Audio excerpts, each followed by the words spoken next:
We're live.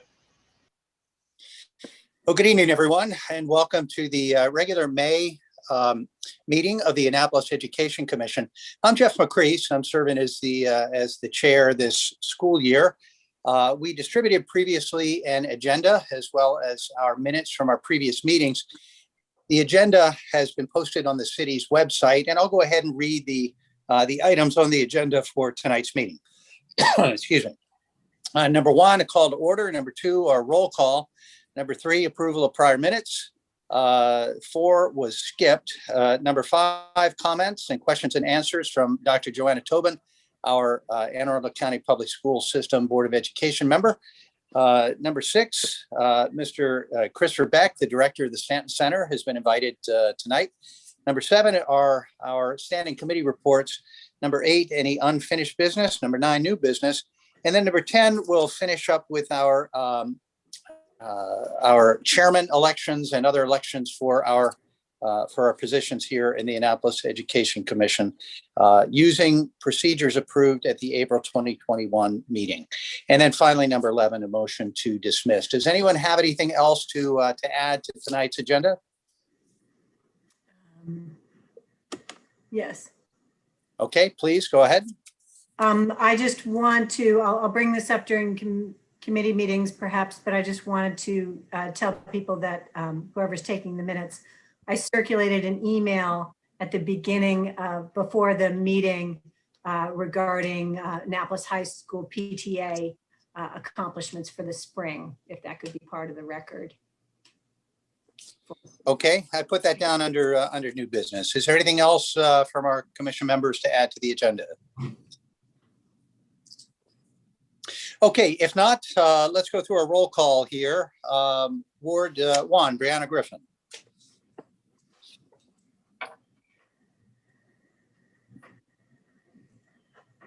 Okay, no one here yet. Ward 2 is me, Jeff McCrease. Ward 3, Enid Collison-Lee. Here. Ward 4, Kayla Golder. Okay, not yet present. Ward 5, Ms. India Oaks. Here. Okay, thank you, India. Ward 6 is not filled. Ward 7, Ms. Laura Booth. Present. Okay, thank you, Laura. Ward 8, Ms. Jess Packler. Present. At large A, Ms. Odessa Ellis. Okay, not yet here. At large B, Ms. Grace Matthews. Here. Okay, good to see you, Grace. At large C, Ms. Janet Norman. Present. At large C, Mr. Ken Starks.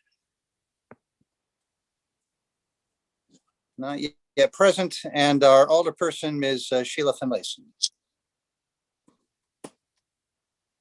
Not yet present, so I'm counting 1, 2, 3, 4, 5, 6. Have I missed anyone here?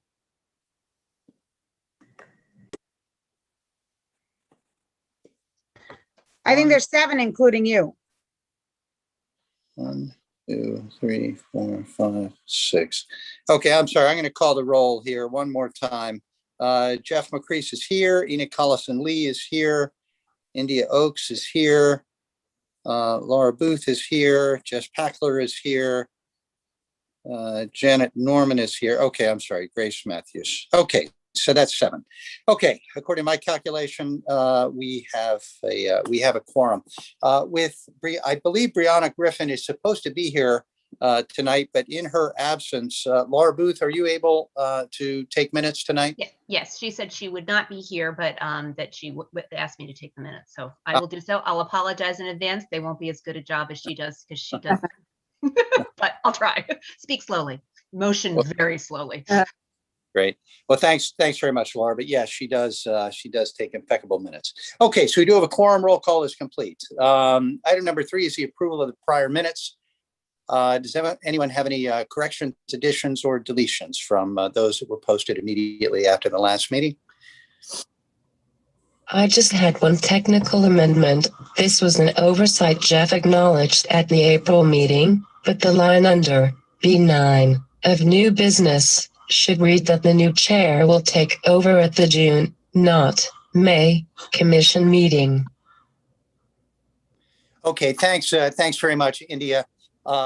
Yeah, that's correct. So the new chair who was elected tonight will take over at the next meeting, at the June meeting.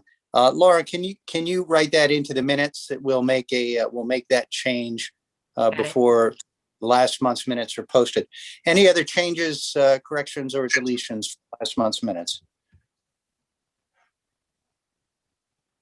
Okay, if none, could I get a motion, please, to accept them as published with the exception of India's change? I make a motion that the minutes be approved with the correction. Okay, thank you. Okay, second. Since I can't see you, does anyone object to approving the minutes as amended? No visible objections. Okay, no objections, then we will approve those minutes as amended. There is no item 4 on our agenda. Moving to item 5, comments and questions and answers for Dr. Joanna Tobin.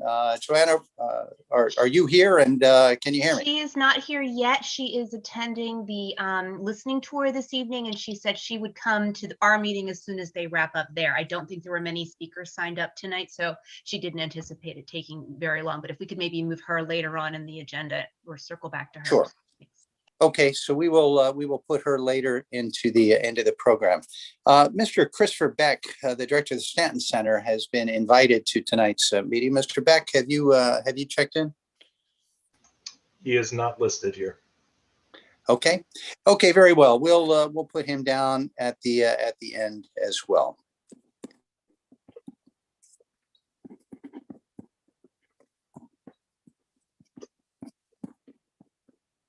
Okay, let's go to the committee updates.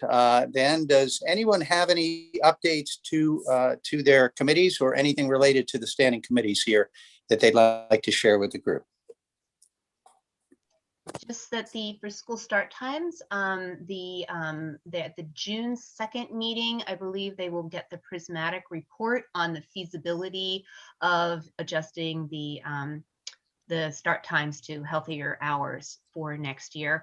The rumor that I heard from Lisa Van Buskirk was that yes, that Prismatic came back and said the same thing they had in the earlier report, that yes, it's doable.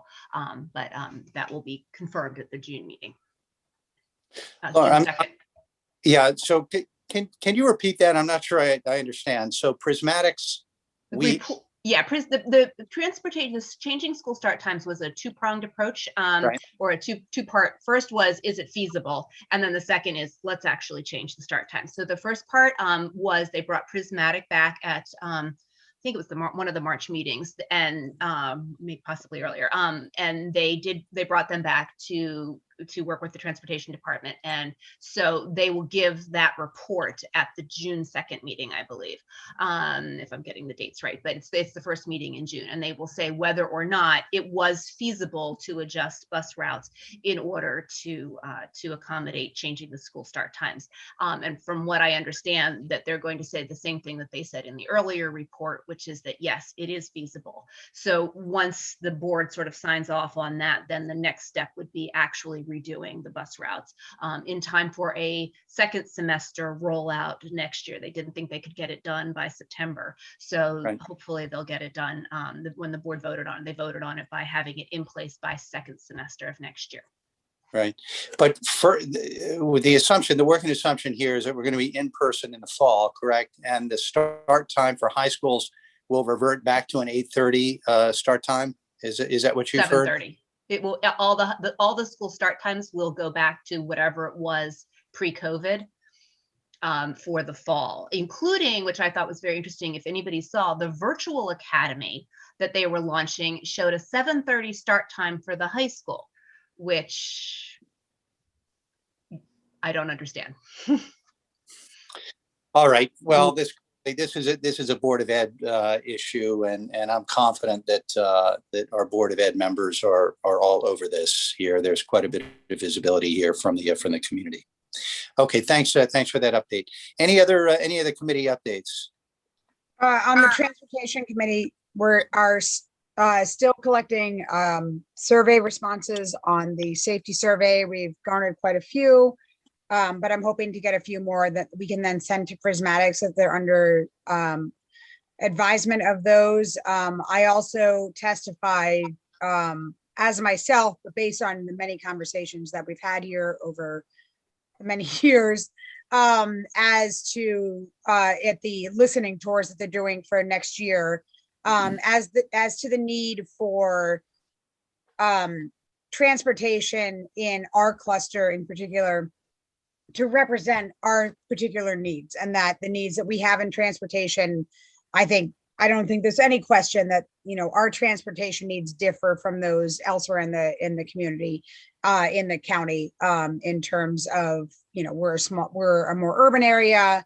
Transportation generally tends to focus on the more suburban concepts, and just that, you know, when we're looking at returning for next year and what it should look like, that our cluster in particular, we need to look at that and say, or the school system needs to look at that and say, what can we do to make transportation not a barrier to attendance, right? There's no question that pre-COVID and during COVID, attendance is an issue for our cluster in particular for our children that fall within the opportunity and achievement gap.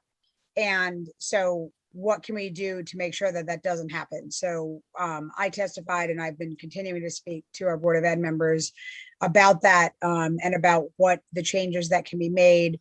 All of our principals that I've spoken with have been on board, you know, they just want to be able to get their kids to school. Like they're just, we should not be putting up any barriers to getting our kids to school. And, you know, a 0.5 and a 1 mile and a 1.5 mile radius may work perfectly fine elsewhere in the county, but here in the city, those radii don't work, and they're a barrier to attendance, and they're a barrier to education, and we need to do whatever we can to stop that. So that's where I am with transportation. Yeah, Jess, I think that, I mean, this issue has come up several times, and I think there's a consensus amongst the commission members here that this is an issue. So when Joanna checks in, or if she doesn't make it tonight, let's continue that conversation, because clearly that's a Board of Education issue that needs to be acted upon up at that level.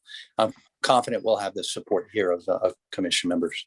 I will say, if you have not had a chance to join into a listening tour and to do to advocate for our cluster in one of the reopening listening tours that they're offering, please do. No one is signing up. Laura and I spoke on Monday night, and I think there were maybe 8 people total that spoke, and we each had 2 minutes, and there was plenty of time that more people could have spoke. So please, you know, if you have the opportunity to speak up as yourself, you know, please do, and you know, advocate for the needs of our cluster, because as we all know, our cluster tends to get out voiced and left behind. So. And you can submit. Sorry, there is opportunity to submit your comments online. If you just type in listening tour into the search box on aacps.org, you go to that page, and you can submit comments online also for people who can't make other commitments. Yeah. Okay, any other updates from our standing committees? Yes, I have one. Okay, please, Jen. Can't remember the name of my committee. I think it's something like Career and College Track or something like that. I was hoping that all of us on the committee and the commission could help disseminate to the families of Annapolis the important things you can get accomplished this coming month and throughout the summer for your students' successful future launch from high school. Remind them that the teachers are 10-month employees, so they will be ending approximately a day after the students end. But the guidance counselors at school are full year employees. They're there all summer. The assistant principals are there all summer. It is extremely helpful if students can get a recommendation from their teacher, even if they don't know what they're going to do next year, they're going to, work for a year, figure it out. If they can get a recommendation from their teacher, it can sit on the Naviance system for 3 years. So maybe they want to go apply for a scholarship 2 years from now. They will have someone who remembers them from their high school experience and gives them that network launch that all our kids need. Someone to vouch for their characteristics. And also studying for SAT exams, taking SAT exams or ACT exams, asking for help, filling out profiles for your guidance counselors so they can write recommendations and help juniors launch into applications in the fall. All that work is done starting in the late spring and summer. So anybody you talk to around town, if you can pass that word along of how important this time period is, not to waste, and to really take advantage of those counselors having more free time, because then September starts and the counselors are slammed booking. Annapolis High is up to 2,200 students. I mean, some of you might remember when our older kids were there and we were at 1,600, 1,700 students. We're 2,200 students now. And the complexities of our magnet programs and scheduling make it really tough on all our counselors and things. So getting them in the summer when they can assist our students would really be best. So thank you for spreading that word. All right. Thanks very much, Shannon. Any other updates or information concerning our standing committees? Okay, let's move on then to item number 8, unfinished business. Anyone have anything for the betterment of the group?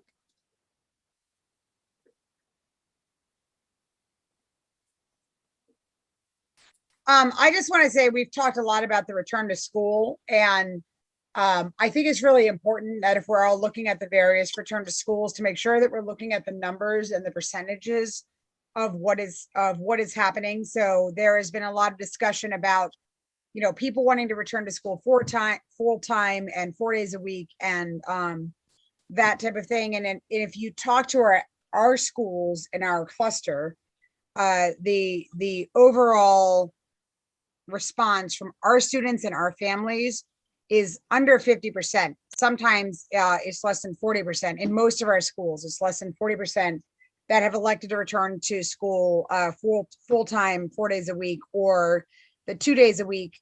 And just, I think that when we're looking at advocating for our families, we all need to recognize what our families are electing to do,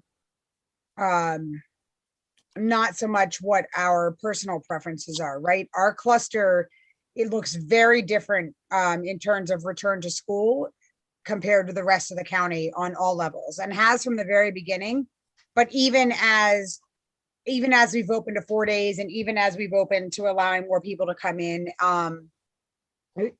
the response isn't there, right? Every administrator that I talked to, they've said, we're dragging people in because we want them to be in 4 days a week because we think they could use, the in-person time. And that's not a desire for a large portion of our percentage of our population. So as we look to next year, and as we look to what it's going to look like and how virtual is going to or how 5 days a week and how COVID is going to affect our students next year, I think it's really important that we look at what our families have elected to do this year and what they have, what they mean and what they want.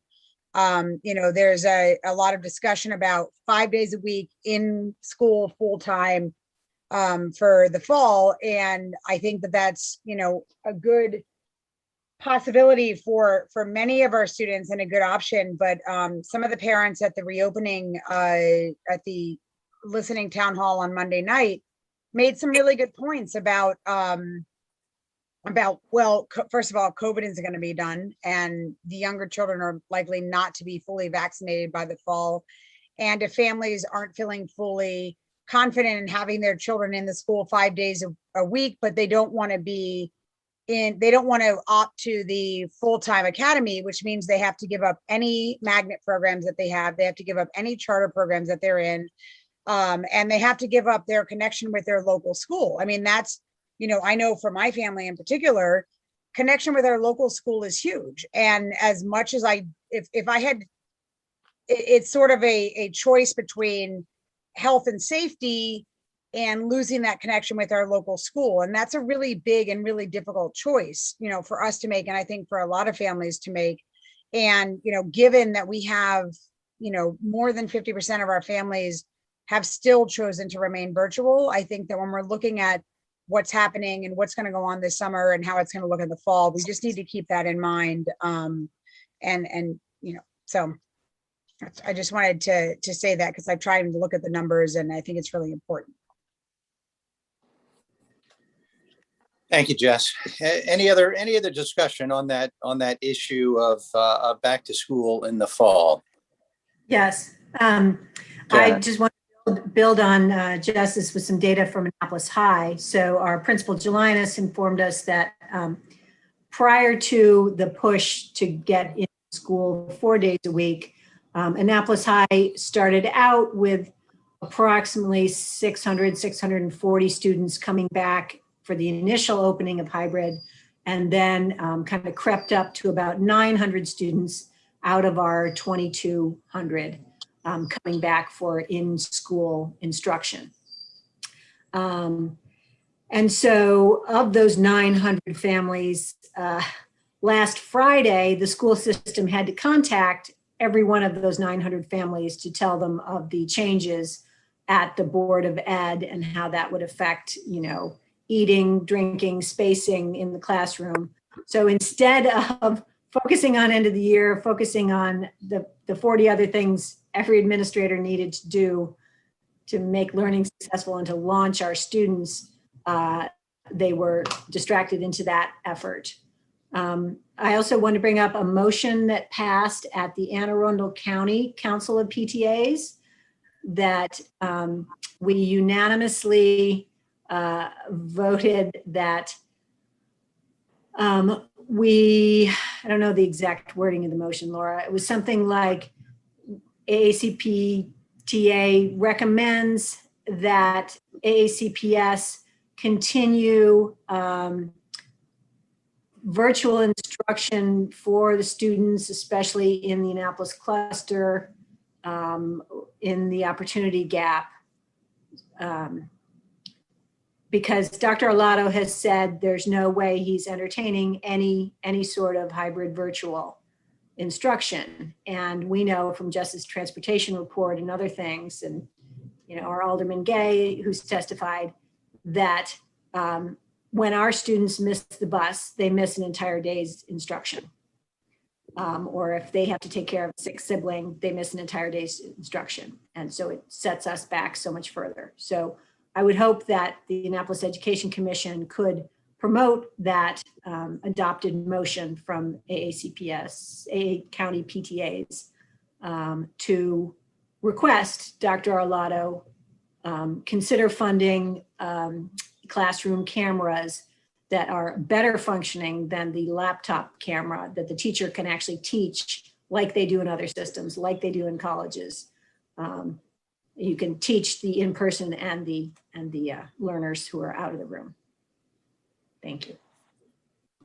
Yes, exactly. Not like the hybrid teaching to the laptop that we're doing now, but more along the lines of, Jeff, you're probably aware of what they're doing at the Naval Academy, where you have a 360-degree camera and you have a 360-degree microphone. So if somebody has to log in virtually for whatever the reason, that they're able to, because people are still going to be quarantined in the fall, and there are still going to be various reasons that people cannot attend. And I think that that's going to be more detrimental here in our cluster than it, it's that opportunity is that lack of opportunity to attend is detrimental no matter where you are. But here in our cluster in particular, where we already have such a high problem with attendance, I think some of our schools we're looking at 25 to 30% overall severe attendance. I'm forgetting the term right now, but children who are not Chronic absenteeism. absentee, right? 25, it was between 25 and 40% for a lot of our elementary schools and middle schools. And I'm not sure what Annapolis High School is like. Pre-COVID, that number has gone up during COVID. And, you know, if we can use technology to help combat that issue, then we need to use that, because that's the opportunity gap right there. Mhm. I'd like to propose a motion later in the meeting that we support the adopted motion of the AAC PTS PTA's council once we can pull up that motion and see what it is. I don't know, Laura. Yeah, let's make sure, Janet, we need to get a verbatim copy of that before we vote to Right. Right. accept that. I didn't know if Laura has it or. I don't have a copy of it at the moment. And since I'm taking minutes, could you try and pull it up and see if it's in the, she might have emailed it to the PTA. Okay, email I didn't get address. it. I didn't get it, but I can look, Yeah. look maybe on their website. I just want to say I totally agree with these comments, because we definitely need to have some kind of a plan if kids still have to quarantine. I mean, we're going right now on the assumption that, you know, our elementary school children will not be vaccinated in time for the start of school this year. And no one under, I think, 7th grade is currently eligible for a vaccine. So it is quite likely. I mean, COVID's still out there. Kids, you know, people who have gotten the vaccine still get sick at a smaller rate and may still miss school, even though they've been vaccinated. And none of our 7th grade and under will be vaccinated. So we do need to have something in place so that these kids, I mean, if the classroom is at capacity and kids are, you know, shoulder to shoulder like they are normally, if a kid does get sick, we're going to have a lot more kids around him that are going to have to quarantine. And there's no way that kids can keep up with an algebra class if they're missing 2 weeks here and then they're back in the classroom and then they, you know, later on, you know, miss another 2 weeks. And just being able to follow up along asynchronously isn't going to do it. I will say Monarch, I know, does have 360 cameras in their classrooms. When my daughter was online the other day for her class, it's in the back of the classroom and you can see all of the kids and the teacher. They're still using Chromebooks because, you know, more than half their class is at home. So in this situation, they're still doing a lot of use with the Chromebooks, but it works. The last thing I want to point out is if kids do go into the virtual academy, one of the things that I think is really worrisome about that structure for our cluster is that students that are in our cluster have a whole host of resources, not just the classroom, but, you know, we've got our guidance counselors, we've got social workers, you know, we have all sorts of people in the building that are hooking these kids up with meeting their needs, whatever they are. If they're, you know, if they need food, if they need a winter coat, if they need help connecting with medical services or whatever, the school community knows their students and is able to help line them up with resources in their area. If we have a centralized county virtual academy and you have a student from our cluster who is being matched up, you know, who has a teacher now, maybe that teacher is up in, you know, Severna Park or someplace like that, they're not going to have contacts with the people in our community. So I think we need to find out, and this is a question I would have for Joanna when she joins us, but how are we going to keep track of these kids? If they move to the virtual academy, you know, they can certainly attend all of the classes that way, but how are we taking care of their other needs that are currently being met right now within the building, within the community? So we need to make sure that any kid who does move over to the virtual academy, and I think we need to expect that a fair number of the kids, if the families that didn't return this year, a number of them are going to apply to go to the virtual academy in the fall. So what are we going to do, or what's in place to make sure that these kids keep a hold of all the other resources that comes by way of school if they move to a school that is not actually located in a building in their community? Right. Will they retain the Title I options? Will they retain the resources? Will they retain, if they would have traditionally attended a community school, will they retain the benefits and resources that come from attending a community school. And I think that's really important points, Laura.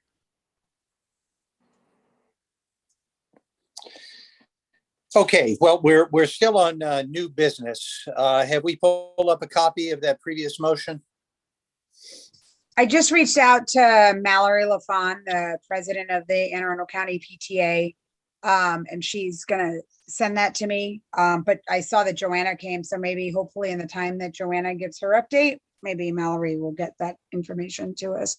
I just do want to say also, in regards to the Anne Arundel County PTA and to parent organizations in general, I think I've spoken a couple times about when we did the transition teams and we looked at the Education Commission and the role that parent organizations, whether they be PTAs, PTOs, or whatever, could have in the Annapolis cluster. And I will say that I think that we're seeing right now at the Annapolis Middle School and Annapolis High School levels, in particular, where the lack of support for parent, teacher, family, student, community organizations in our cluster by the schools and by the city and also by our organization, where that's hurting us, right? So I am the president of the Annapolis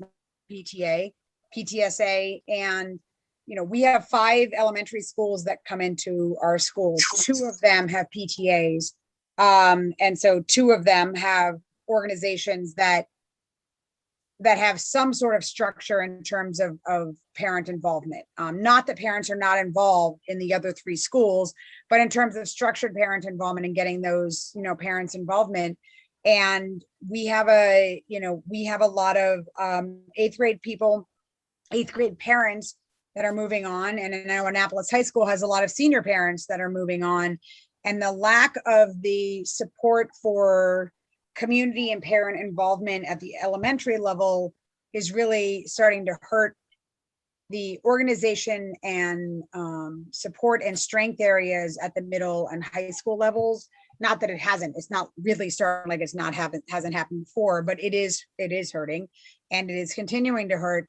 And so I just wanted to throw that out there while we're waiting to hear back from Mallory and before Joanna speaks. But I really think that that's something that we as the Annapolis Education Commission really need to start fostering the relationships between the different PTAs that are in existence and creating a network and a communication basis for the PTA presidents and members at the various schools within the Annapolis cluster so that we can foster that and grow that and give them a place to have a conversation, because I think within our cluster, it's really important to have those conversations. So I know that as the Annapolis Middle School president, having the opportunity and the Eastport Elementary School president, having the opportunity to speak with Laura and Janet, who are on the Annapolis High School PTA and PTSA president and treasurer, and Cassie Heckman at Hillsmere, we've been able to share information and share resources and share ideas,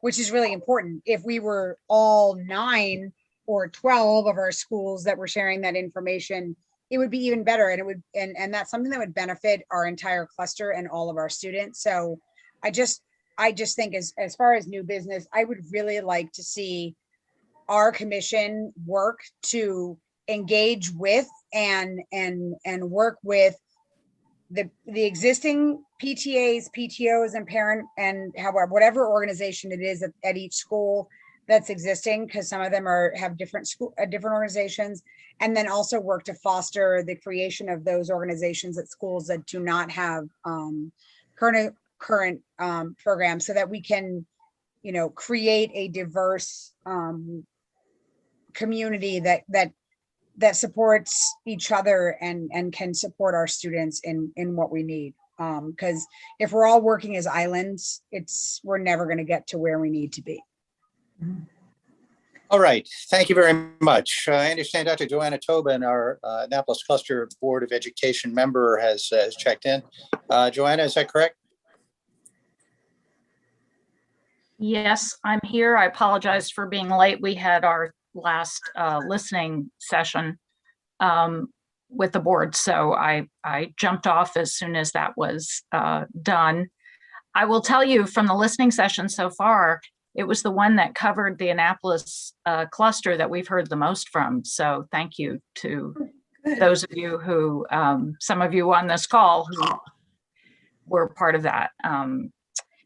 Shall I just give a quick update of kind of where we are and what we're in the middle of at the board? So I'm sure you know, it was a busy week last week at the Board of Education.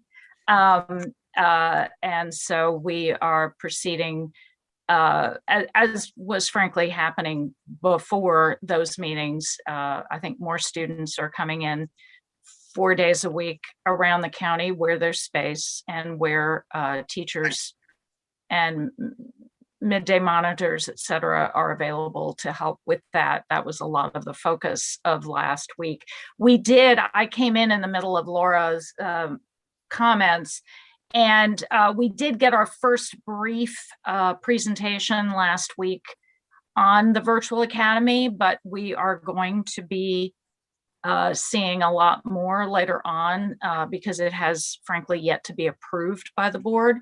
And so some of those questions that you raised and others will be in the discussion when that comes forward. I will say, after that sort of brief presentation before the board last Wednesday around the virtual academy, I think there is some confusion as to what it is and what its purpose is. This is something that the state has been wanting us to do for a long time, wanting all districts to do for a long time. The opportunity, quite frankly, in some sense, that the pandemic presented kind of allowed us to sort of take the first steps along those lines. But it is intended as a limited offering, not a constant concurrent offering with in-person instruction. So obviously, should this be approved by the board, we don't yet know what the kind of sign up would be. And there are a whole lot of questions, I think, still to be answered. We are, as with all things, under some regulatory constraints. Insofar, my understanding, and again, this is from the very broad framework that we got, is insofar as the virtual academy will be its own school, that means it has its own administrators, it has its own counselors, it has its own staff that any school would have, and as with all things, that would be related to how many students are there, the particular population that's there. So for the same reasons Title I or other particular supports come into play, that has to do with the students who are in fact in the school. So, and the communities you're serving. So all of that has yet to be seen. And I think all the questions that were raised are excellent questions. We just don't, speaking as a board member, I just don't know yet what is fully going to be presented. But I think that's, that's something we will see when it comes out. With regard to what's coming up, we have, I believe, coming next at our next meeting, which is June 2nd, the presentation by Prismatic, which is the transportation consultant who gave the original report January of 2019. I've lost track of years and days. An audit essentially of the transportation department. They, as you may recall, we hired them to now go back in and develop proof of concept, and then further, should we pass that hurdle, implementation of the recommendations that they made with regard to bringing about efficiencies in the transportation system, with an eye also to changing school start times to be in line with what is recommended by medical experts for age appropriate, developmentally appropriate times. So we'll be hearing that June 2nd. And on June 16th is when we will have received the budget back from the county council, and we will then be voting on that. So those are some of the big things coming down the pike. You may also be aware the new student member of the board was elected, Bumi Omasare, a student at Arundel High School. So I believe she is scheduled to be sworn in on July 1st. So that's very exciting, though we will have to say goodbye to Mr. Smith, which will be sad. For right now, I think those are the key things. Obviously, we're going to be we've been having these listening sessions. We are still taking written commentary through the online portals. So anyone who didn't get a chance to sign up and speak at one of the listening sessions can still send in their thoughts, on what they think we need to get right next year, maybe something that worked this past year that we can bring forward, any of those things. So there's still space to do that. I think it is all of our hope that these listening sessions will be something we do annually. COVID or no COVID, I think it's a very valuable experience. And my hope is that if it is more regular, people sort of get used to it, more people will sign up, because we really, we tried to advertise it every way we could. We didn't get as many signups. And as we all know, people have many comments to make on Facebook or any other place. So it's great if they, there's an opportunity here to speak directly to those of us who are there and we're listening and we want to hear it. So, but we will be seeing sort of the analysis of that, what came in what area and what the general trends are that we've been hearing. And then the last thing is, of course, graduation is coming up. And we're very excited that those will actually be in person. And we've been able to increase the number of tickets. So hopefully it's not quite as difficult. 4 is not a lot, but it's better than 2. So, and I very much look forward to speaking at the Annapolis High graduation. So I'm also, I should say, fortunate. I will be speaking at the Evening High School graduation, the Phoenix Academy graduation, and the Marley Glen graduation. So I'm very excited about that. But obviously I have a very soft spot for Annapolis High, and I know at least 2 families represented here who will have students marching. So that's very exciting. So so I think that's pretty much it. As always, any questions, any concerns? So I think, Janet, your hand was up first, Mr. Chairman, if I may. Please do. Thank you very much, Dr. Tobin. I just want to follow up on a budget item. As things got passed back from the county executive and to the county council, do you have any status of the social worker position that was requested as the highest priority item of Annapolis High PTSA? I haven't, I don't know the specifics on that. I knew some sort of general stuff about mental health positions, but I have to sort of dig down and I can get back to you on that.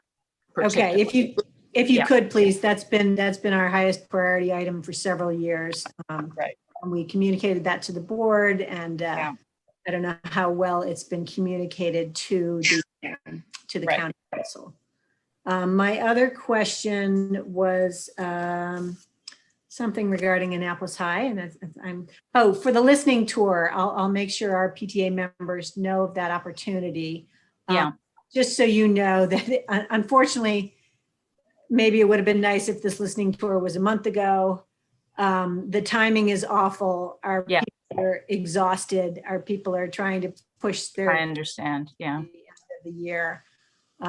So it is a difficult time. I participated on the high school level conference group that Jennifer Lombardi and others did for the listening tour. Yeah. To get their comments, but Yes. I do think if we do this annually, there's a better time to do it. And as with a lot of things, I think by the time folks looked up and said, oh, this would be a good idea, Yeah. it was a little late. So I think that's a point well taken. So, and I will get back to you about the social worker as to where we are with that. great. Thank you very much. Sure. Laura? Thank you. Yeah, I think the listening tours were a great idea. I agree. I think it's late in the year, and I think people sort of feel like, oh, I've already spoken at so many Board of Education meetings this year that they're tired of hearing from us. But I do think it's a good idea, and going forwards to make sure that each year we're improving just a little bit upon what we did the year before. So I think it's for the future. I think it's a great idea. I had one question about graduations, or rather promotions. A lot of the I have a fifth grader at Monarch, and I know that the Monarch PTA is really kind of upset because they were told, I believe middle schools and elementary schools were told they could have no in-person event for promotion. And the comments from especially specifically at Monarch was, wait a minute, we're allowed to have kids out on the playground without masks. We can have a graduation at the high school with 1,000 tickets if you've got Right. if you've got 500 kids and they're all getting 4 tickets, you've got 2,000 people in the stadium. Why can't we have something in person there? So I don't know if there's been any discussion about that. If there's been nothing new has come down from the top about those events. And I don't know. I know it's late to plan some of those things at that point, but there's it seems sort of like if we're relaxing indoor social distancing, we're having no masks outside. Why can't we have some kind of a gathering in person for these kids as they promote on? Yeah, I have to tell you, I haven't heard anything about that. I mean, what we obviously have been wrestling with all the way through, we had the advantage of knowing pretty early on that 17 and 18-year-olds could get vaccinated. The 12 to 15 came down later. Obviously, we're very happy that a number of those children are getting vaccinated. And obviously, we face the conundrum now of the fact that elementary children are not yet, and we don't know when exactly. I don't think it's if, I do think it's when. We just don't know when they will be eligible for vaccination. So I'm guessing here because I don't know the full discussion, but I do believe that that plays a part in large gatherings, right? Kids outside in recess is one thing. An event with a lot of kids is another, and that may have been part of the discussion. But I'll ask and see if we've got any further guidance on that, because I do appreciate how late it is, but sometimes even a fairly informal event can be helpful, and if there are schools that want to plan that. So I'll get back to you on that. Because we have so many magnet programs. It's not like that whole group of kids is going to pick up and all go to the same middle school, or all go from that middle school to the same high school again. Our kids go all over the county because we have all these awesome magnet programs, which is great, but it means that some of those kids are going to go off in different directions. Right. Yep. So I will let you know what I hear about that, and I'll check into it. So. Anything else?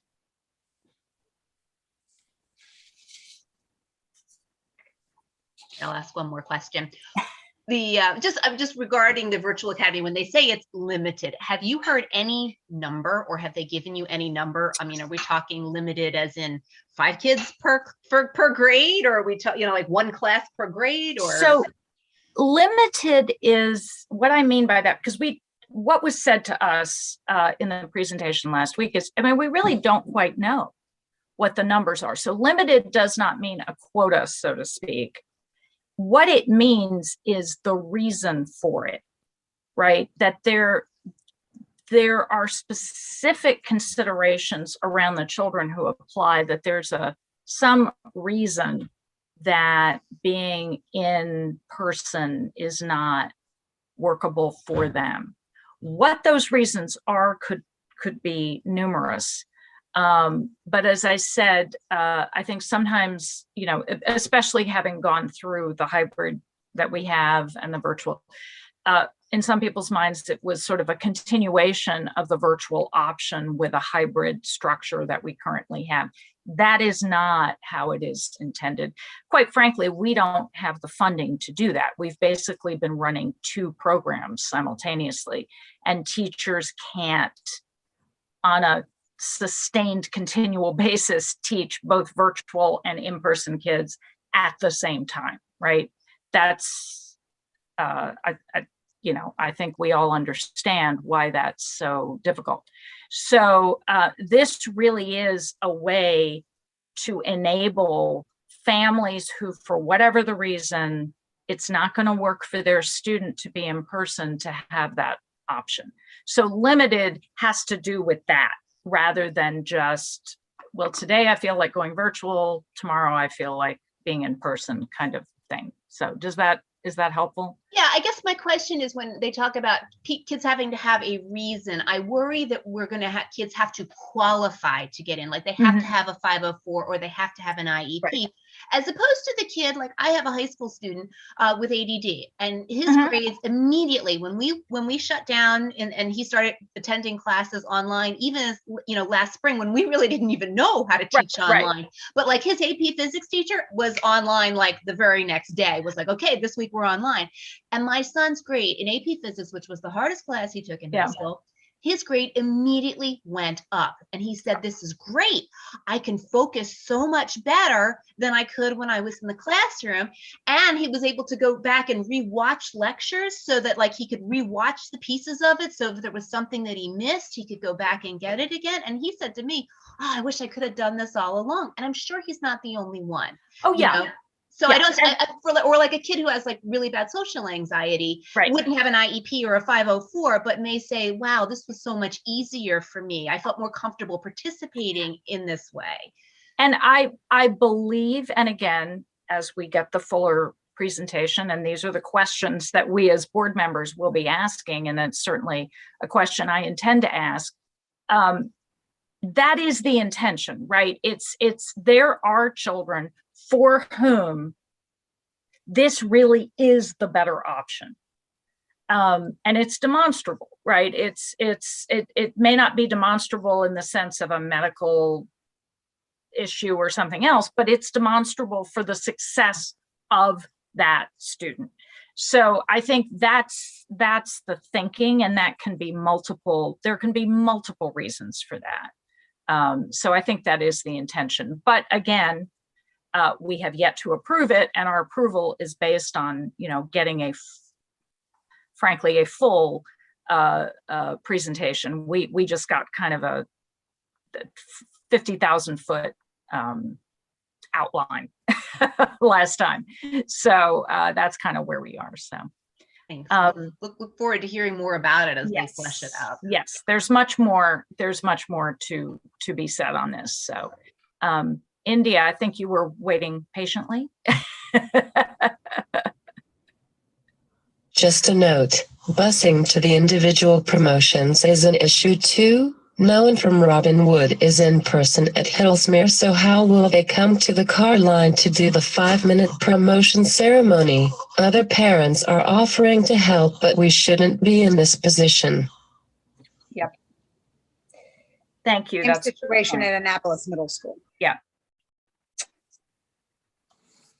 Yep. Okay. Thank you for alerting me to that because that needs to be addressed. So, yep, absolutely. And I will.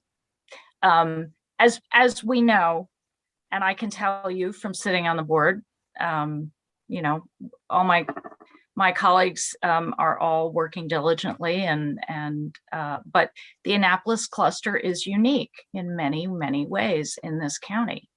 And we have concerns that are simply very different from a lot of those that are experienced. And I'm working hard to be a voice for that. But I'm particularly fortunate to have folks like you all who gather at this meeting and others to remind me of, you know, all the pieces of it that I need to bring to the table. So thank you. Jess, did you have a question? I think Janet's hand was up before mine. Oh, okay. Sorry. Just a quick question about, Dr. Tobin, did you receive the motion from the Anne Arundel County Council of PTAs that was adopted at our last meeting regarding that we urge AACPS to fund the classroom cameras that would allow for the 360-degree instruction and 360-degree microphone, especially for the needs of our opportunity gap students in the Annapolis cluster? I don't think I did. Okay, so Jess is gonna, Jess put it up on the screen here. I'm gonna read it Okay. for everyone's benefit. This was passed at our last AACC PTA meeting. Okay. AACC PTA requests that AACPS fund the urgent implementation of improved classroom cameras for instruction. We ask to build capacity and consider use of unallocated fund balance or other sources for the benefit of all schools with a prioritization of opportunity gap schools. So Yeah. discussion was raised as like well, we can't, that AACPS was kind of pushing back as like, well, we can't fund, you know, improved webcam cameras for every school in the 85,000 student district. So we're not going to do it. And knowing, having gone through the budget process many, many years, and especially this year when we don't have the transportation fuel costs and many other things, other end of the year items, we've had $13 to $27 million of unallocated fund balance at the end of the year. And we are asking that that unallocated fund balance be used to prioritize keeping up our opportunity gap students with the type of online instruction that are needing not to miss school. Would it be possible to send me Yes. all of that to Yes. my CPS email? I will make sure that the president of Anne Arundel County Council of PTAs does that and make sure it goes to all the board members. We received a report at the last board meeting, and I'm trying to. It's been an onslaught for you, so I'm There- amazed there that you were have many- 3 brain cells left to form a sentence.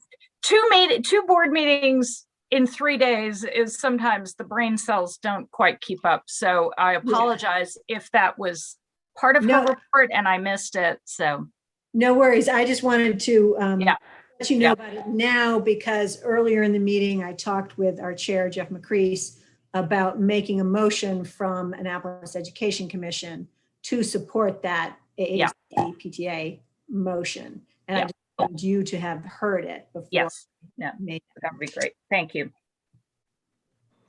So my hand was raised to follow on sort of that same type of thing, because I think, you know, even in your comments, you mentioned, you know, well, we can't, sorry if you can hear my kids' background, solo parenting this week while my husband's off in the ocean somewhere. But, you know, you mentioned like we can't, you know, it'll be virtual school or in-person school. And I think that really, and I feel that when at the listening tour on Monday night and at the meetings last week, Dr. Alato made that statement, and it was just, there is a hard black and white line, and I don't really understand why we have to have a hard black and white line when there is the existing technology and there is the possibility of using the existing technology to benefit our students, particularly in our cluster, right? Mhm. There are people in our very city, perhaps in our very own meeting that we're in right now, who have used technology in hybrid, I'm not talking about a hybrid classroom where you're teaching to the laptop like our teachers are now, Right. because that's an awful situation. And I know there are certainly limitations, but at the same time, limitations on technology are almost always going to be a better option than not using it at all, right? Than just saying, I'm sorry, you can't come to school today. You can't come to school Right. for 10 days because you're quarantining, or you Right. can't for whatever it is. So stay home and don't be educated. Right. As a parent of 4 children, if my child could even, partially attend class through using a 360-degree camera and a 360-degree microphone, and be able to interact in that classroom for at least a little bit, and then do some asynchronous and follow along on his, my case, it's all his Google Classroom or whatever, the platform that we're going to be used next year. That is going to be a million times better than saying, I'm sorry, you're stuck at home for 10 days and, or you're stuck at home for today, and your opportunity to learn is just going to lose and grow, and the gap is going to grow larger and larger. So, Well, yeah. And I think that is a really important point. And I think there's an important distinction that needs to be made as we move forward, which is, look, the pandemic is still here. And while it may be the case, we can go back to 5-day, and we are planning to go back, and we've said we will go back to 5-day in-person school in the fall. Exactly what you're suggesting is going to be with us. And as I said earlier, we don't know when, especially our youngest children, are going to be vaccinated, or to be able to be vaccinated. So I think there's a distinction between, while we're still looking at that, at least for the time being, for the kid who's in the quarantine group or individually has to be quarantined, what are the mechanisms we deploy that we know we have and should have to keep their learning happening and keep everybody safe, them safe and the school safe, versus setting up an ongoing dual hybrid system. Those are not, I think, the same things. And I think it's certainly a very valid point, and I will be raising it to say, look, this is just the reality. How are we going to handle this? Because it makes no sense to now say you're out for 10 days of quarantine and oops, sorry, you've missed school.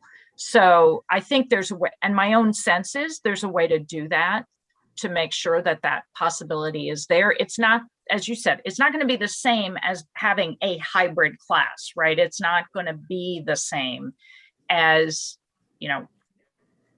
7 kids on the computer screen and 5 kids in the classroom, or whatever the particular component is. But it enables students to continue their education should illness or something. And we've had that. I mean, remember, we've had that previously. I have had friends whose kids have been out on a fairly long-term illness and have had the bots or had other ways of continuing school. So this is kind of a bigger version of that to some extent, with the added plus that we've now had some experience with this on a large scale that we hadn't had previously. So I think I'm certainly going to be pushing for that. I don't think that's impossible. And I don't think that is negated by saying we're not going to do hybrid next fall. I think hybrid is a different thing. I think that possibility can still be offered and should still be offered, in my view. So yeah, I mean, I agree. And I mean, there are plenty of school systems across the country who did that this year. They put their money into buying that technology, and they did that. Even in the Archdiocese of Baltimore, they did that right here in our and at the Naval Academy and other. And I think there was a parent, I think by the name of Sarah Seiler, who brought that up, you know, that Yeah. until her child is vaccinated, she's not fully comfortable with 5 days a week, but she doesn't want to take her child out of her school to put her in a full year, you know, because that's really asking a lot of parents to say, Right. well, you need to pull yourself from the community. But then, you know, so there's that aspect, but then also, I mean, absenteeism and attendance problems are just an issue here, regardless of COVID, right? So if we have learned, if we can use what we've learned from the last 15 months to benefit our cluster and our students and the whole system, not just our cluster, Right. but going forward, I mean, I think, you know, we need to do that. There is no need to return to March 2020.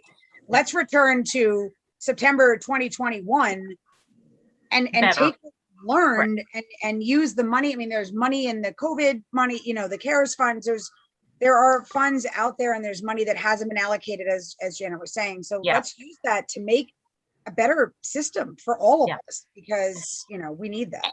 And that is the hope. And that's frankly one of the reasons we've had these listening sessions, because the purpose of it is not only to hear what didn't work, but also to hear what did, or what the changes might be based on what we've learned that will work. And so that's our goal. That's my goal.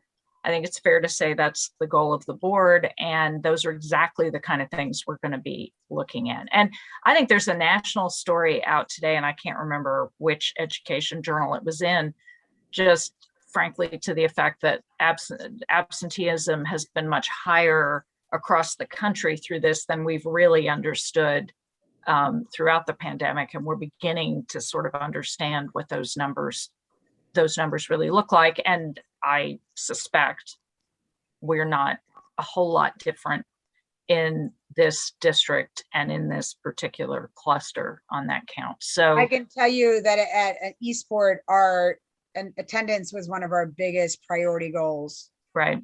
pre-COVID. And we were hoping to decrease our attendance issues by 10%, and instead our Right. attendance issues increased by 20%. So, Yep. I mean, and so if we can use technology and we can focus that and we can do what we need to do, I think it's Yep. important. Thank you. All right. Well, Dr. Tobin, thanks for the update. As always, we appreciate your willingness to share what's going on at the board level with our commission members and keep open that line of communication. So thank you again, and you'll always have a standing invitation to come join us. Thank you. Okay. Next on the agenda, Mr. Christopher Beck, Director of the Stanton Center. Mr. Beck, have you checked in yet tonight? He has not checked in yet, Mr. Chair. Okay, very much. So we're back to new business. Janet, Norman, you said you had something to share about Annapolis High. It was unclear to me whether that came up in unfinished business or whether you have anything else new to share at this point. The floor is yours.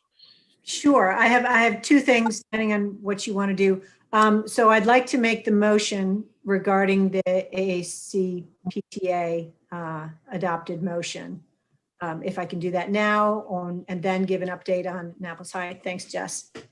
So my motion for us to consider is the Annapolis Education Commission supports the unanimously adopted motion of the Anne Arundel County Council of PTAs, which reads, AACC PTA requests that AACPS fund the urgent implementation of improved classroom cameras for instruction. We ask to build capacity and consider use of unallocated fund balance or other sources for the benefit of all schools with a prioritization of opportunity gap schools. That is my motion. Okay, very well. Is there a second? Second, I'll second the motion. Okay, there's a second. Before we go on to discuss, can we get a quorum count? Janet, I cannot see my screen. Do we Right. still have 7 representing? Jess, can you pull off the screen share so I can see all the faces again? Okay. All right. So we still have 1, 2, 4, 5, 6. Did we lose someone? 1, 2, No, we still have 7. 4, 5, 6, 7. We still have a quorum of 7 members. Same. Okay. Okay, very well. So there's a motion on the floor and it's been seconded. Danny, just for 1 second for the minutes here, can you just repeat, I have the text of the motion, but can you, the sentence before that? Yeah, sure. Right, thank you. Mine is the Annapolis Education Commission supports the unanimously adopted motion of the AACC PTAs, which reads, : Thank you. Okay, so we have heard fleshed out the arguments in favor of this, I think. Are there any other new dimensions to this argument in favor of it to bring to this discussion? Enid has her hand up. Enid, Yes, could you please explain to me when it says, I understand about the unallocated fund balance, but when it says to build capacity, what to build capacity and consider use of allocated funds? Right, so to build capacity means start buying the technology we need. Knowing that you can't buy it for every single classroom for 85,000 students right away, but build the technology capacity by prioritizing the opportunity gap schools as you unroll this for other school districts, as you know, other schools as well. But prioritize the opportunity gap schools for this technology buildup that will take several years.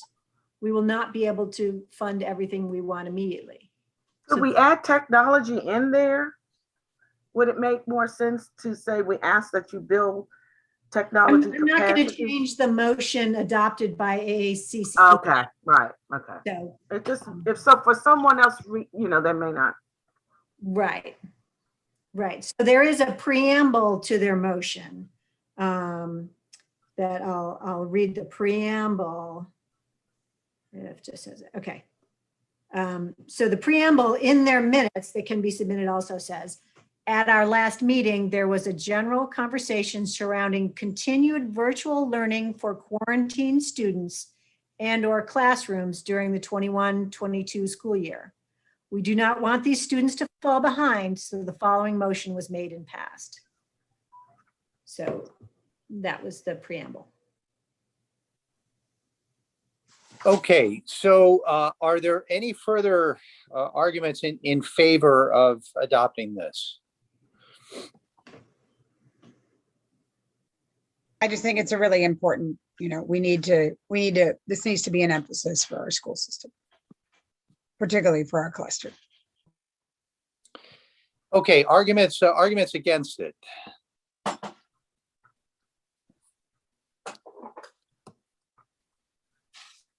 Well, I'll tell you what, I think I probably ought to throw a couple out here for our discussion.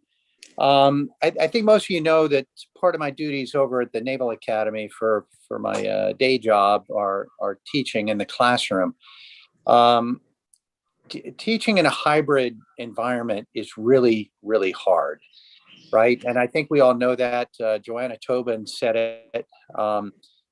It prevents people from doing small group discussion. It prevents people from getting together and discussing what works in an in-class environment doesn't work in an online environment. And in my personal opinion, the worst of all options of either in-person or hybrid or all online, that the most difficult and the least good for the student is a hybrid version. So if I understand the intent of this motion, it's not just to carry us through the time when COVID is tailing off. I would be fully in support of buying technology that would allow us, if somebody has to go into quarantine, that we plug in one of these, one brand name that the Naval Academy has been using, which is very good, is the OWL Corporation. They run the OWL speaker camera, which really is very, very good. It's plugged into a camera that's being used, it's plugged into the computer that's being used by the teacher to stream, and it automatically picks up one of 8 or 9 or 10 different cells, and it changes the camera and it picks up a microphone to whoever's speaking. That's very good. And I think if we're talking about simply getting to the end of COVID, that to me makes sense. That when you have somebody goes out of quarantine, then you plug this camera in and go. But I'm gathering that this is something not just COVID related, and this appears to be a much broader campaign to build in a hybrid capability for all teachers to go online at any given time. And that I do not support. I think that puts way too much responsibility on a teacher.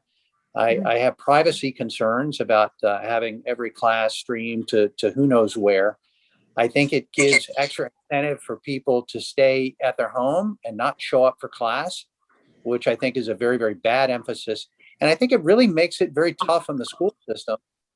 This is a radical new change of pedagogy that I don't think we're ready to make a decision on either yay or nay. So as it's written and given the context in which it was placed, I don't think this is a good idea. And I'm unless I hear another stronger argument, I'm inclined to vote no. So other commentary. The preamble context did explain that it was for quarantining student purposes, and the 2021-22 school year. It was not a broader, let's transform the entire AACPS system into hybrid instruction. Preamble of the minutes clearly outlines the intention of the motion. So I stick with that intention of the motion, and I welcome the idea that there are, good systems like the OWL speaker system, and perhaps if we have, enough of those for in use, we can get our students through this pandemic situation. Yeah. But it also says and/or classrooms during the 21-22 school year. So it's saying both. No, it's saying quarantine students and or classrooms.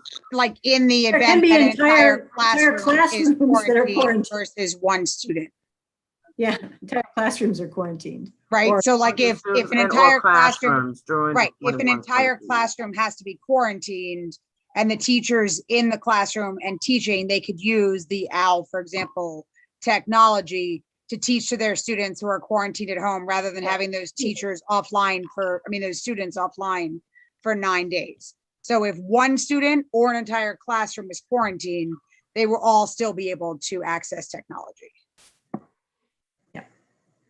Yeah.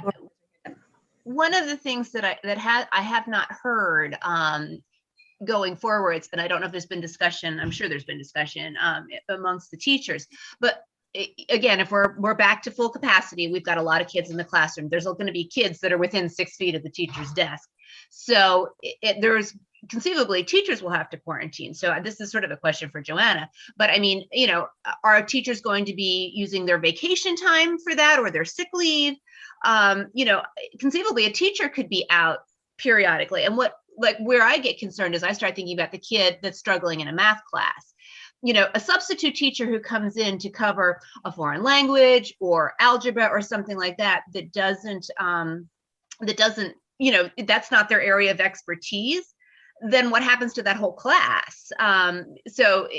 First of all, there should be some way that if the teacher's out, that the class could pivot that way.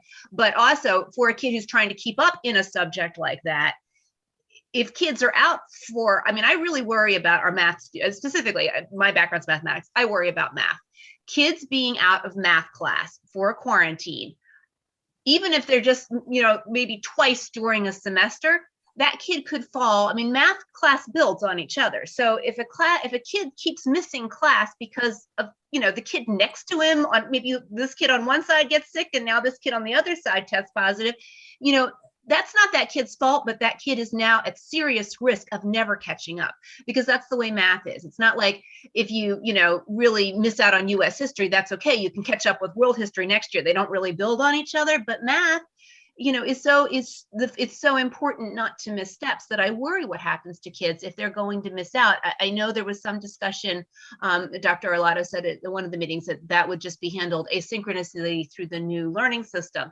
And I just, every every cell in my body cringed, because that's, no kid's going to be able to keep up in a math class if that happens. And I think we have to have something in place. So I do support this motion, because I think there should be something in place to enable kids to keep up with their class if they have to miss, 1 or 2, quarantine sessions for the fall. Sorry. I can just speak from experience. I missed 45 days over my 10th grade year for health reasons, and math was the one subject most impacted going into 11th grade.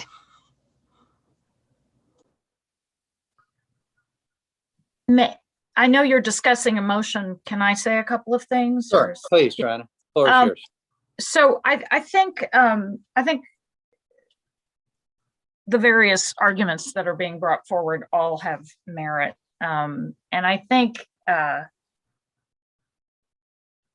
the issue here is the problem, right? Is how are we going to handle the fact that we still have a pandemic going on, essentially, even though vaccinations and various other things limit, certainly among the teachers, for example, we're less likely to have the sort of problem that you're discussing.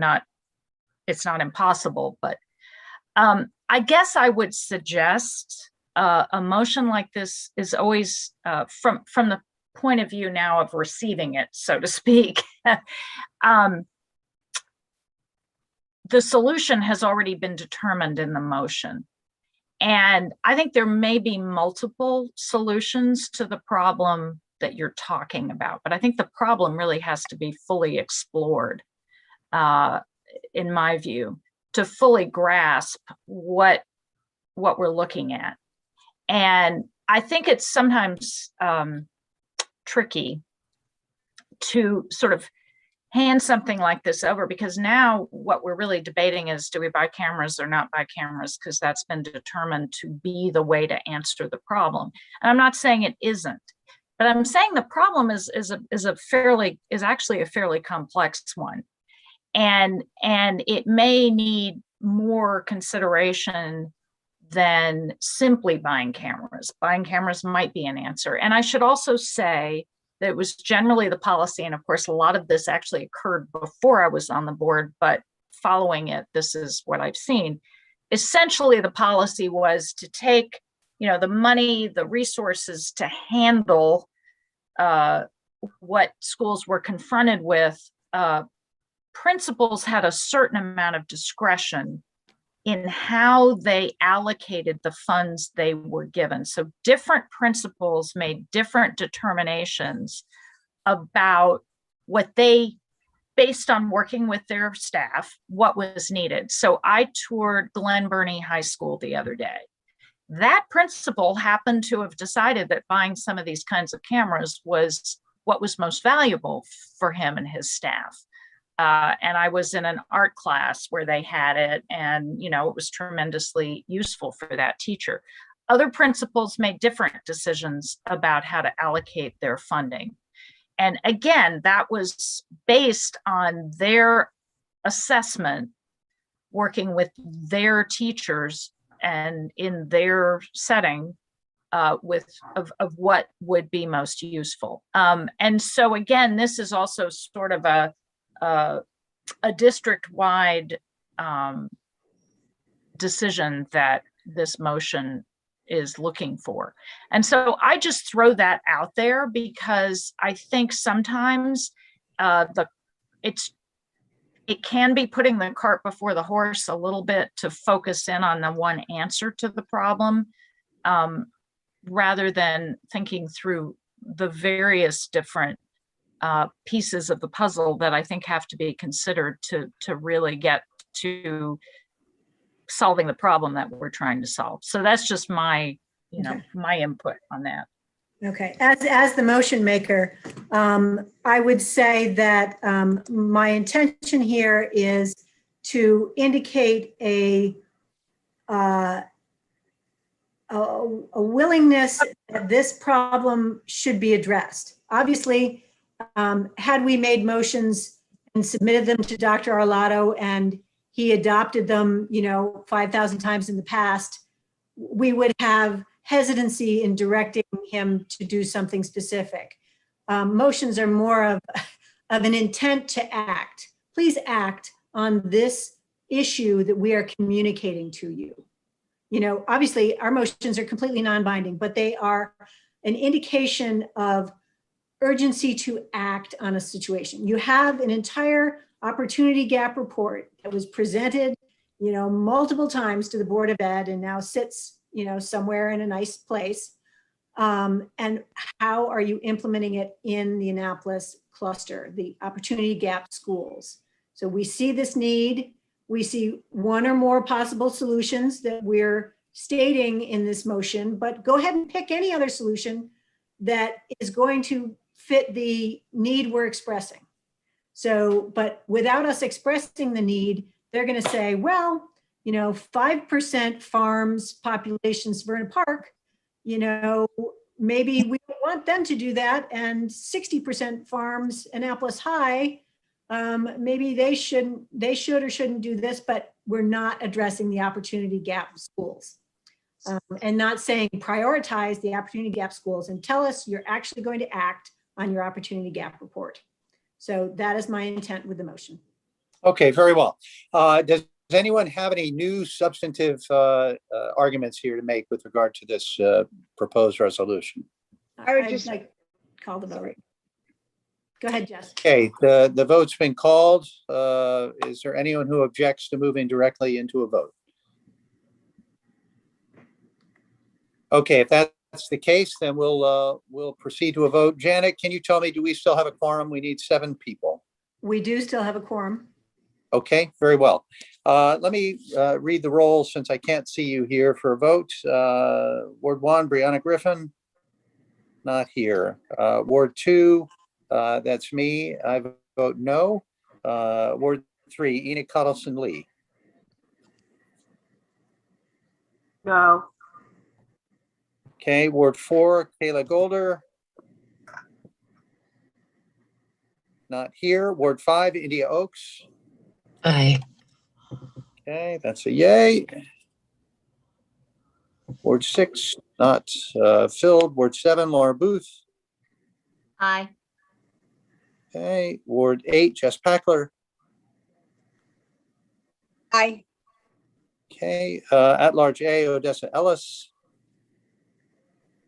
Not here. At large B. I'm sorry, Odessa, are you here? Okay, at large B, Ms. Grace Matthews. Yes. Okay.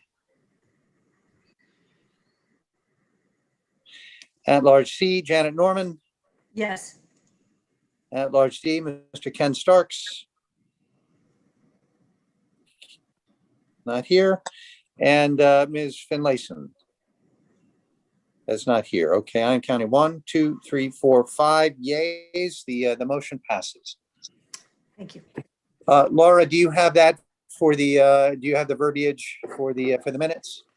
Yes, the Annapolis Education Commission supports the unanimously adopted motion of the Anne Arundel County Council of PTAs, which reads, quote, AACPTA requests that AACPS funds the urgent implementation of improved classroom cameras for instruction. We ask to build capacity and consider use of unallocated fund balance or other sources for the benefit of all schools with a prioritization of opportunity gap schools. Okay, very good. That should be reflected in the draft minutes. Thanks, everyone. That was a very good discussion, and I suspect we're going to have more discussions like this as we move toward reopening schools in September, and these discussions are very healthy to have. Okay, let me see. I believe we were still back on new business. Ms. Norman, you had some additional new business for the group? Yeah, so I just wanted to give an update regarding Annapolis High PTA activities. So I spoke to the city council, the Annapolis City Council on Monday, April 26th during the public testimony time to inform them regarding our initiatives for sponsor a senior and for teacher appreciation and to solicit new officers for the Annapolis High PTSA. After that testimony, we did receive an anonymous $500 donation to our sponsor, the senior signage things. So, and along with other generous donations from Alderwoman Pindell Charles and other people. So it was great to see that we have now been successful in ensuring that every one of our 420 graduating Annapolis High seniors will receive a yard or window sign indicating they're part of the Panther class of 2021, and their parents and guardians can share in that gratitude and accomplishment that they have achieved, and hopefully, unify the community behind our Panthers. So that was done by Kara McCandless and our assistant principal, Beth Foster, who did a phenomenal job. And PTA used its power of 501c3 status and the treasurer functionality genius to make that financial goal possible for our 420 seniors. So I'm extremely proud of what everybody did there. I also want to note that we pulled off the best teacher appreciation ever under the direction of Laura Booth. We have heard from so many Annapolis High teachers who've been there a very long time that this was the best one they had ever experienced. It went over a 2-week period. Laura provided daily, the first 5 days, each different day, a different event and treat. And then the second week we arranged lunches because we're covering teachers and staff. So the first week we were covering 150 teachers and staff. And the second week, Laura arranged lunches that PTA paid for 141 staff members at Annapolis High through the generous partnership with Bread and Butter Kitchen. Yeah, and a shout out to Monica at Bread and Butter Kitchen. We had a very small budget this year, and originally I had contacted her thinking maybe we could give like a coupon or something for our teachers. And she said, well, what can you afford? And we told her, and she said, I'll do lunches for the teachers. And for 150 teachers, that was really huge. So it was able to do 141 lunches with $750. So it was wonderful. And not only at Annapolis High School, but Eastwood Elementary, Annapolis Middle School, and I'm pretty sure Bates also. So we should get a certificate or something to thank. I mean, really, actually, Jeff, I don't know if we can do that, but it would be great if we could get a certificate of appreciation to Monica Alvarado at Bread and Butter Kitchen for how she supported. She also sent out to everybody. There was a 20% off discount for all ACPS teachers during Teacher Appreciation Week who came to her. I mean, she just went so far and above and beyond to support our staff and our staff and our teachers and everything. So, yeah.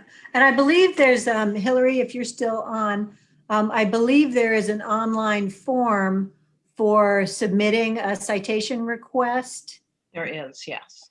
Okay, so if you wouldn't mind sending that to us so that can be considered from, if Jeff wants to consider doing that from the commission, or if personal PTA presidents want to do that, we could do that. Is that something we would need to vote on, or that we could vote on, or?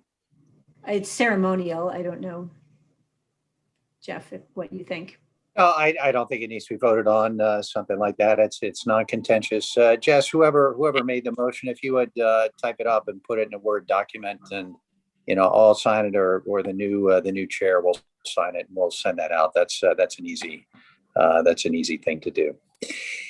Okay. Just finishing my last point for the Annapolis High things. I just want to say, as reaffirmed by the presentation to the to the Annapolis Education Commission made a couple months ago, many of our community members receive important information through the Facebook pages run by our PTAs and PTSAs. I know that the Annapolis High Facebook page grew from an initial 725 members to 922 members at the end of this year. And we are also currently bringing on rising 8th graders are now plugged into the Facebook pages, so that from day one of their high school experience, they have a network to go to. We allow members to post questions. The teachers post information, the counselors do. And the PTA funds the Annapolis High website. So we are building our capacity to stay connected in our very disparate and diverse community of learners. And I'm very proud of all the efforts that everyone has done to contribute to that. Thank you. Thank you, Janet. And, before we move on to our last agenda items, this is your last session as the PTA president up at the high school. You really deserve a huge thanks, Janet. There's one school that our cluster all has to go through, and that's Annapolis High. And as you mentioned earlier, 2,200 students now, very rapidly growing, nesting, I think, the largest number of students who come from different middle schools in the county, in part because of our different magnet and signature programs. And you've done a fantastic job, Janet. You really have. And I know with your youngest son graduating here this year, sadly, we probably won't be tapping into your labor for other PTA stuff.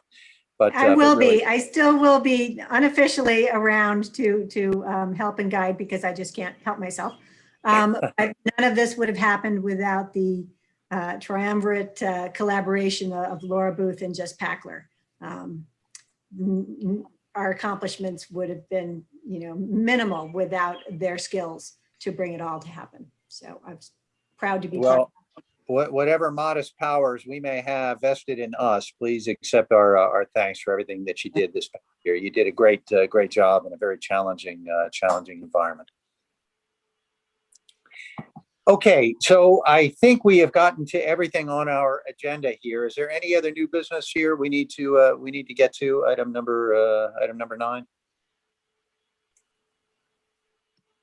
Okay, has Mr. Beck from the Stanton Center checked in? Hillary was raising her Had hand. her hand raised. Okay, I'm sorry, please go ahead. Okay, thank you. I just wanted to talk to you all about how to get your motions out to the world. As I had mentioned earlier, I'm working on the web pages. I can set up some of the boards, like the ethics board, when they have an opinion, they post it on their web page. And I can set that up on your page as a landing point for motions. And also I can assist with putting together an email list for the decision makers in the educational community, so that every time you have one of those motions, we can email it to them directly. Great. So if you're Thanks, interested in Hillary. that, we'll move forward. That will be very helpful. Okay, is there any other new business? Okay, the last item on the agenda here is item number 11, and that's the Annapolis Education Commission Chairman elections. We're to do this annually, and earlier in the school year, it was decided to do this in late spring, so the new officers can organize themselves over the summer in time to start for the new school year. So we had published and voted on last month some rules for how to conduct the election. But first, let me read the nominations we have. We'll accept any other nominations, and then we may not need elections at all if there are only one candidate for each one. According to Brianna Griffin earlier, we have one person who's been nominated for chair, and that's Enid Collison-Lee. One person for vice chair, Mr. Ken Starks, and one person for secretary, Brianna Griffin. And we don't have a nomination here for recording secretary, but Laura, if you're interested, someone will possibly nominate you. Are there any other nominations for the? To some degree, though, it sounds like what Hillary was saying would replace our corresponding secretary by if the motions are coming from the city directly. I don't know that we need, of course, a separate corresponding secretary if the city's going to send our motions out. Is that what am I understanding that correctly, Hillary? Oops. Sorry, yes, I'm happy to do that. If that is what that role means, then yes, I'm happy to do that for you. Okay. You'll have to assist me with a list of who you want them to, but Yeah. I'm happy to actually send them. Jeff, can you repeat who the nominations were? I didn't Sure. get all of that. Sure. Chair Enid Collison-Lee, Vice Chair Ken Starks, Secretary Brianna Griffin. Okay. I'm sorry, I must have misunderstood. I guess I didn't really understand, but I was going to nominate India Oaks for the chair. So I'd like to Okay. put in a nomination for India Oaks for chair and Laura for vice chair. Okay. India, do you accept that that nomination?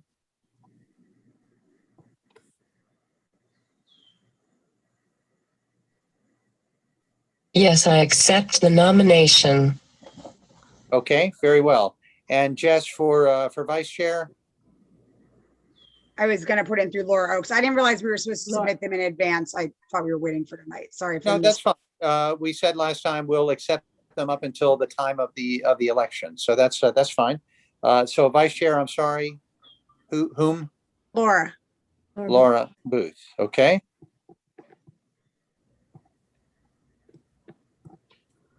Okay, and anyone else for secretary? Okay, so let me go back and I'll reread the rules that we approved last month, and we'll conduct this contested election in that fashion.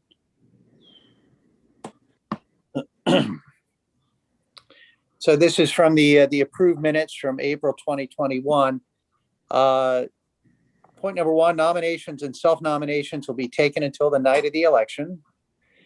Number two, a nomination must receive a second. We'll do that before we conduct the election for each position. Point number three, a candidate will have 3 minutes of floor time to make a speech if desired. Point number four, after all candidates have spoken, we will have up to 20 minutes of questions and answers for all candidates. We'll do that for each position. Okay. So if someone loses one position, then they can go on and nominate themselves or have someone else nominated for a second position. We'll then move to a roll call vote. Each sworn AEC member will have one vote. If a candidate receives a majority of the sworn AEC members present that night, the election will end. If no candidate receives a majority, the top two candidates or more, if there's a tie, will continue into a second round. The name of the candidate who garners a majority shall be forwarded to the mayor's office, and the new chair shall take over for a period of 12 months, commencing with the June 2021 commission meeting. Okay. Are there any questions as to how the vote will be conducted? I have Okay. a question. I have a question, Jeff. Yeah. I know on Laura, during our PTA meetings, she had a Zoom vote of our participants. Are we voting in person with our hand up on the screen? Are we voting through a Zoom? Hillary? It'll be a roll call vote. Okay. Okay. Okay. Any other questions? Okay, so we have two people who've been nominated for the chair position. Does Enid Collison-Lee's nomination have a second? I will second her. Does India Oaks' nomination have a second? I will second her. Okay, so we have 2 seconds. So now we go into presentations. If the two candidates would like to make one, we'll go in alphabetical order. Enid Collison-Lee is first with her last name with a C. Enid, do you wish to make a statement?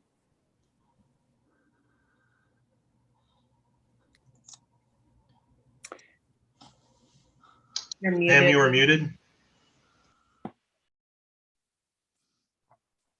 Okay, I was just saying that I've been served on the commission for a long time. However, I totally respect India. I didn't think anybody else was stepping up, so I was doing what I felt I was obligated to do, to step up as the vice chair. And certainly I'm willing to do that, but I have no problems with, almost like torn. Indy, I think you'd be a wonderful chair also. So that's pretty much all I have to say. I think both of us would be fine. Okay. Do you want to continue on with in the election, Enid? Is that my understanding? Excuse me? You want to continue in the election, or we'll accept, I will assume that it was unclear whether you were withdrawing and giving your support to Enid or India, but it appears you want to stay in the election. No, I'll give my support to India. Okay. I'm not trying to talk you out of it, Enid. I think you'd be a Doesn't take fine much. This group is too nice. I mean, this is not Right, really going to no, be a contentious election here. We thank you for stepping into that void, Enid. That is a huge thing, and we totally appreciate that, and we appreciate you running the meetings when Jeff's not here, and we All of appreciate all that Yeah. longtime service is very, very much needed. And Shannon and Laura and I, as void steppers this year, particularly appreciate it. thank you, thank you, thank you. Okay. So Enid, if I understand you correctly, you're going to withdraw and give your support to India Oaks. We have one candidate on the slate then. Let's proceed on to, I guess we can do this by affirmation, right? Would India like to make any statement before we know that she's going to serve as a terrific chair? Question mark. Please. I India, the guess I don't need to say this, but just for the record, I was going to say thank you again, Jess, for the nomination, and it is an honor to be considered as chair. I will keep this brief since most, if not all, of you know my background and passion for our kids and schools in Annapolis, but I will just say that we all are on this commission because we want what is best for our kids in Annapolis, and we want their voices and needs to be heard, and I believe, as chair, regardless of whatever barriers may be thrown our way, I can help make sure our fellow residents know we are listening to them, that those voices are heard, and that what is said in these meetings goes beyond just what is put in the minutes, and we make sure the city of Annapolis is not ignored as a part of this complex system called education. Plus, I not only bring experience from chairing numerous boards and groups the last 20 years, but hope you will quickly find trust in me, as I support both the individual and collective voices of everyone on this commission. Well, thank you very much, India, for those well thought out words. We know the passion that you brought to education through your campaign, very well run campaign for the Board of Education last year, and we look forward to seeing that same level of energy and passion taking over the chair position here, assuming the mayor's office approves that. Okay, next on the election is for vice chair.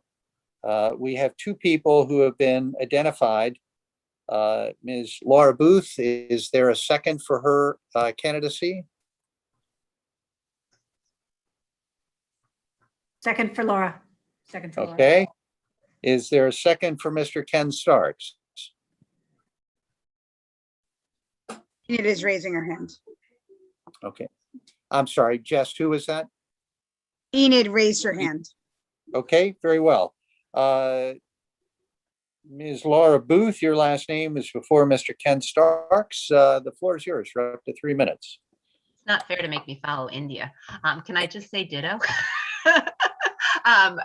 You guys know me. I've been here a couple of years and came to meetings for a couple of years before I got appointed. I share the passion with everyone in this group for doing what's best for the students in our cluster. Knowing that our cluster faces challenges that the rest of the county does not, I think it's really important that we continue to do what we've been doing and to raise these issues and give voice to the challenges that our students face, which may be different from the challenges that students elsewhere in the county face.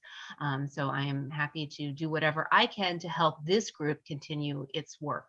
And I thank all of you for the time and energy that you devote, because it's been a pleasure serving with all of you, and I'm looking forward to continuing to assist in any way as we move forward. Okay, very good. Thanks. Thanks very much. Mr. Ken Starks. Ken, I didn't see you having checked in earlier. Did you join us later?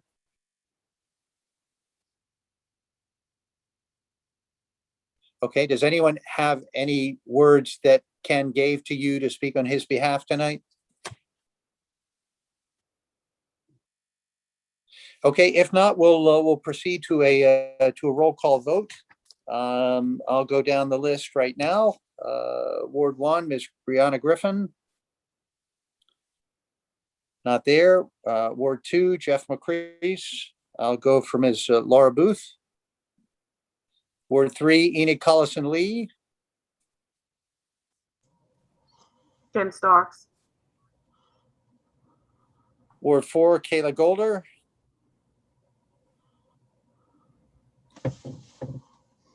Ward 5, India Oaks.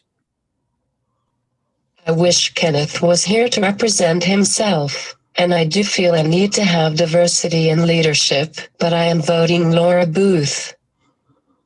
Okay. Ms. Laura Booth. Ward 6 is not filled. Ward 7, Laura Booth. I guess I vote for me. Very well.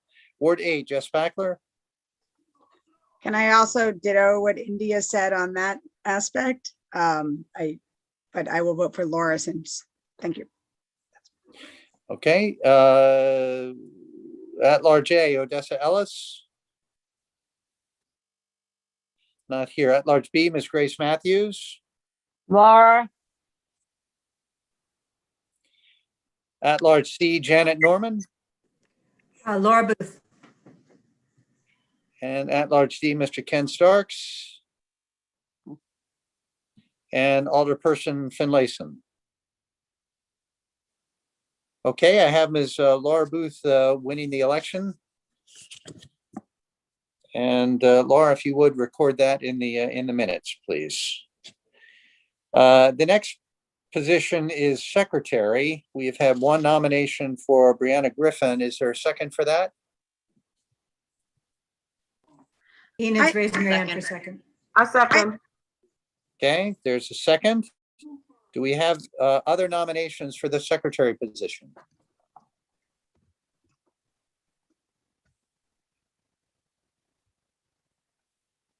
Okay, if none, let's proceed to a vote by affirmation. Are there, and we'll do it by the negative, are there any people here who oppose Brianna Griffin repeating as secretary? I don't oppose. I just have a question because I don't think that Brianna currently lives in Ward 1. And so how does that? So the way the code, the code on the Education Commission in the city code is written, a person may maintain their position until that person has been duly replaced by action of the city council. So until the city council replaces her, she remains eligible to serve on the commission and fulfill that role as well, as my interpretation. Does that answer your question, Jess? Yep. Okay. Okay. Any other discussion here for Ms. Brianna Griffin for secretary? Okay, if not, we'll vote by the negative here. Is there anyone who opposes Ms. Brianna Griffin's nomination? Will we be able to show support by raising our hands? I think all of us. Okay, all those in favor, raise your hands. I see 1, 2, 3, 4, 5, 6 hands. Okay, And Uh, Grace. Grace? yes. Okay. that's a yes. Okay, so that's unanimous. So our, assuming that this is approved by the mayor's office, our incoming slate of officers for this coming school year will be Ms. India Oaks as chair, Ms. Laura Booth as vice chair, and Ms. Brianna Griffin as secretary. Well, look, in closing then, let me just say thanks very much to everyone, who worked over the past couple of years, while I served as chair. It was a great honor to work with you all. And, I hope that this open and free discussion of education issues will continue in the coming years. So India Oaks, I'll pass the electronic gavel on to you. Do you want to close the meeting tonight? Can I just say a thank you to Jeff? I've been a Yes. member of this commission since 2013, and I just want to thank Jeff for his work on the committee. Not that you're going anywhere, Jeff, I hope, but both as a member and as a chair, I really appreciate everything that you've done. And, you know, you've obviously not only been a great member of the commission and chair, but also raised 5 outstanding children who have gone through the school system, and have really been an example for all of the rest of the kids in the school system. So thank you for everything that you do. I also want to thank you as a Scout mom for managing the balancing of the Scout parent, because I know that that's a lot as well, along with this commission. So thank you for everything you've done. Right. Well, A thanks, huge, Beth. long contribution. I have a question. I just have an announcement before we close. I don't know how many of you knew about the accident that occurred on Forest Drive yesterday. It was a bad, someone was on a dirt bike, and the brother attends Parole Elementary School, and he was killed in the accident yesterday. The So- child attends Mills Parole that was No, killed? the brother of the The child brother attends Mills Parole. So that was just an awful thing that occurred yesterday. So please keep them in your mind and your prayers. And the other thing I wanted to say was, I know we had talked about participation, making sure we have representation. So there is a open vacancy on the Board of Education is accepting applications. And there is one space available for someone to apply to be on the board CAC from this district, from this area, from this ward. So please, if you know anybody who's willing to do that, if you go to the website, they'll tell you everything that you have to do. Enid, is that for the high school level or the? Elementary level, one Elementary. elementary level Thank you. vacancy. Okay, and again, I want to thank Jeff personally also for sometimes difficult discussions, and for being there and for always being open, even as busy as you are, and we wish you luck in your next endeavor. So Janet, you no longer have a child in the system, is that correct? After your senior Right. graduate? My youngest is graduating. Okay, Yes. and Laura, you have somebody at Annapolis High. My son is graduating, but I have a Rising Beats PVA student. Okay, and Jessica? I have 4 children in the Annapolis school system. Okay, you still have And they 4. will continue to be in the Annapolis school system. Okay, and India?